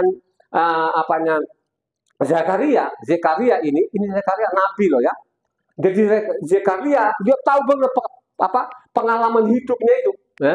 Gara-gara mereka ini tidak benar, ya akhirnya apa? Dibuang ke Babel sana itu 70 tahun. Bagaimana 70 tahun merasakan susahnya kayak apa? Ya, Yerusalem bait sucinya sudah dihancurkan, ya, akhirnya dibuang lagi. Akhirnya pesan namanya Zekaria ini, ya, Zekaria 8 ayat 11, supaya kalian ini berkata kembalilah kepada hukum Tuhan. Hukum itu namanya apa? Apa? Coba baca namanya Zekaria 8 ayat 16. Inilah hal-hal yang harus kamu lakukan, berkatalah benar seorang kepada yang lain, dan laksanakanlah hukum yang benar, yang mendatangkan damai di pintu-pintu gerbangmu. Coba, kira-kira kalau engkau kembali kepada hukumnya Tuhan, memperoleh damai sejahtera nggak? Berkatnya? Pasti engkau peroleh berkat itu apa? Damai sejahtera. Karena Tuhan akan berikan engkau. Kalau namanya engkau kembali kepada hukumnya Tuhan tadi, perintahnya Tuhan tadi, makanya dia akan memberkati engkau. Makanya dalam segala hal ada sukacita, damai sejahtera. Dampak dari namanya sukacita, damai sejahtera tadi, lo tidak pernah akan kena penyakit. Amin. Lo tidak pernah akan malapetaka. Itu namanya berkat. Tuhan akan bertanggung jawab. Tuhan akan menjaga keluar masuk, kata pemazmur. Ya. Tuhan itu akan menjagamu keluar masukmu. Berarti Tuhan bertanggung jawab. Tapi kalau engkau abaikan namanya hukum Tuhan, Tuhan lepas tangan. Lu tidak mati penyakit, namanya malapetaka. Lu tidak malapetaka, mati kelaparan antara itu, ya. Atau namanya peperangan. Itu sudah hukumnya begitu. Halo, ya. Mari engkau renungkan ini. Tadi namanya Zakaria tadi kembali ke hukumnya Tuhan yang mendatangkan apa? Damai sejahtera. Makanya Efesus 4 ayat 25 juga diangkat juga di situ. Efesus 4 ayatnya 25. Karena itu buanglah dusta dan berkatalah benar seorang kepada yang lain, karena kita adalah sesama anggota. Coba kan kamu jangan berdusta-dusta. Ya? Berkatalah benar kembali kepada hukumnya tuh. Itulah ajaran rasul-rasul di dalamnya. Tidak ada ajaran lain. Tidak ada namanya agama baru. Nah sekarang anaknya saja yang bikin ibadah baru tadi. Yang namanya agama Yahudi. Kitabnya namanya Talmud itu akhirnya apa? Babak belur sampai saat ini. Ya? Coba babak belur gak sampai saat ini? Ya? Coba ini kan belum 100 tahun mereka pulang. Tahun 1948. Ya? Apakah pada waktu sekarang mereka kembali? Belum. Tapi hukum-hukumnya mereka masih ada janji kepada mereka. Karena ingat apa? Perjanjiannya Abraham dan Yakub. Tapi kalau engkau ini tetap membangkit, lu tolak namanya hukum-hukum Tuhan, maka bacalah nanti di Roma 11. Ya. Kalau engkau punya hati, kau baca namanya Roma itu, pasti engkau kembali kepada hukumnya Tuhan. Pasti tidak pernah akan kau mau pendusta-pendusta ini yang membunuh ini. Ya. Loh, mereka cuma bunuh nggak? Tadi kan kita sudah baca di bawah, namanya tadi kita kembali kepada Matitia, tadi 15 ayatnya. Ya toh? Coba ayat 19. Karena dari hati timbul segala pikiran jahat, pembunuhan, perzinahan, percabulan, pencurian, sumpah palsu, dan hujat. Jadi ada rentetan di atas. Sekarang dibunuh, kita bunuh. Mereka bunuh, apa yang mereka bunuh?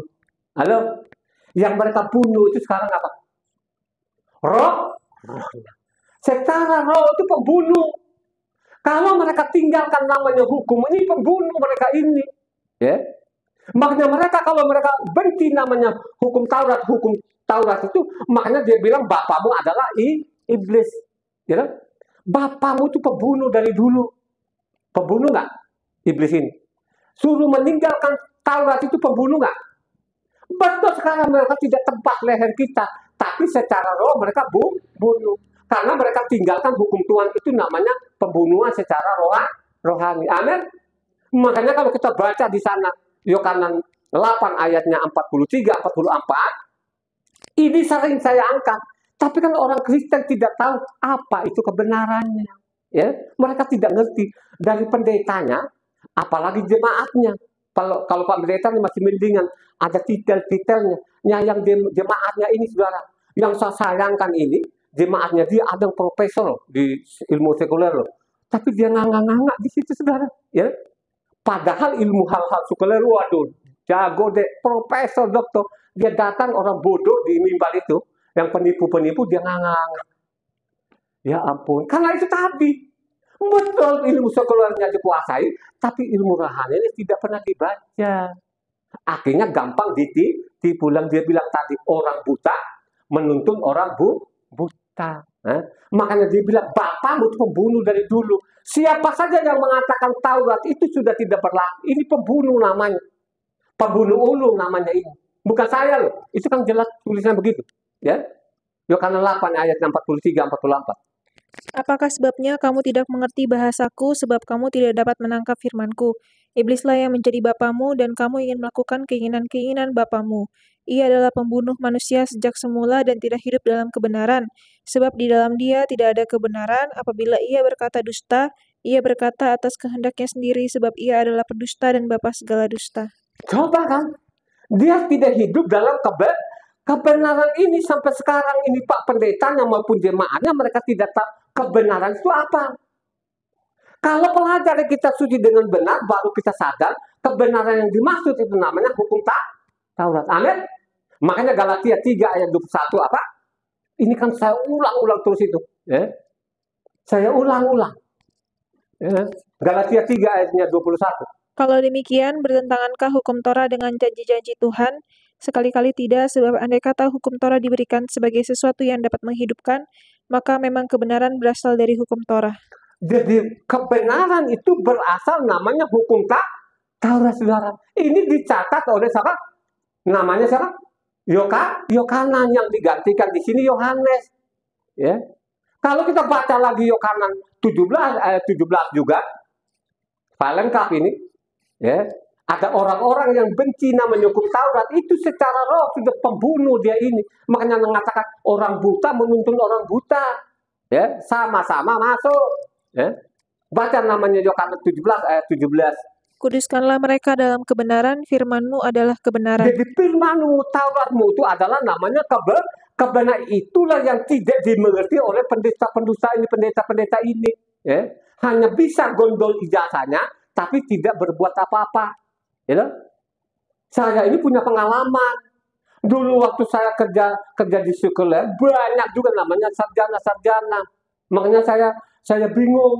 Waktu lulus sarjana dulu, kira-kira apa sih yang lu pelajari? Ya? Pada waktu namanya kerja nyata, aduh yang nganga-nganga ya saudara. Ya, sedih melihatnya. Makanya saya tahu pasti mereka ini hanya sekedar gondol ijazah, tapi pada waktu kerja, waduh, prihatin. Ya, prihatin loh. Nah, pada waktu saya kerja di sekuler dulu makanya saya ini bukan karyawan biasa, karyawan yang luar biasa. Ya, ini saingan saya di dalam banyak sarjana-sarjana, tapi saya tidak kalah. Bolehlah kamu punya ijazah sarjana, tapi sudah kemampuannya kita uji dulu, entar dulu. Betul saya sudah punya titel, ya. Tapi soal namanya pekerjaan, kemampuan atau skill, jangan tanya, ya, jangan tanya. Namanya ilmu bisnis itu harus kita belajar, ya. Begitu juga lah hal rohani yang saya sampaikan, saya belajar bertahun-tahun. Makanya pesan kepada Rasul Saul itu supaya pelajari kitab suci sampai Tuhan datang. Ya. Pelajari namanya kitab suci ini sampai namanya aku datang. Artinya sampai Tuhan datang itu dipelajari. Kenapa sih kita pelajari? Supaya kita membedakan ini perintah Tuhan atau bukan. 1 Timotius 4 ayat 13 terakhir. 1 Timotius 4 ayat 13. Sementara itu, sampai aku datang, bertekunlah dalam membaca kitab-kitab suci, dalam membangun, dan dalam mengajar. Bertekunlah membaca kitab suci yang dimaksud pada waktu itu perjanjian baru atau perjanjian lama. Ada nggak perjanjian baru dengan perjanjian lama pada waktu itu? Halo? Nah, terus yang dimaksud bacalah kitab suci itu apa? Kitab suci apa? Namanya kitab Taurat dan kitab para nabi, ya dong? Itu yang harus dipelajari. Makanya di mana-mana mereka pergi itu tidak pakai kisah apa-apa. Ada namanya kitab perjanjian baru itu 300 tahun kemudian runding sana runding sini, namanya agama Kristen. Di dalam kitab suci di dalam tidak diketemukan. Sampai jungkir-jungkir kepalanya di bawah, kakinya di atas tidak ketemu, ya. Itu namanya hasil kompromi, namanya 325 tahun kemudian. Makanya itu tadi kan catatan-catatan sana baru namanya dibukukan, ya. Dibukukan, jadilah mereka mengangkat. Sekarang mereka bilang ini adalah namanya perjanjian baru, padahal di dalamnya tidak pernah ada. Karena kata Tuhan, aku datang bukan meniadakan Taurat, 1 iota. Amin. Mari kau sadar hari ini, kau terima yang saya sampaikan ini, kau aminin, kau lain, pasti engkau jadi anak harta kesayangan. Amin. Tuhan berkati.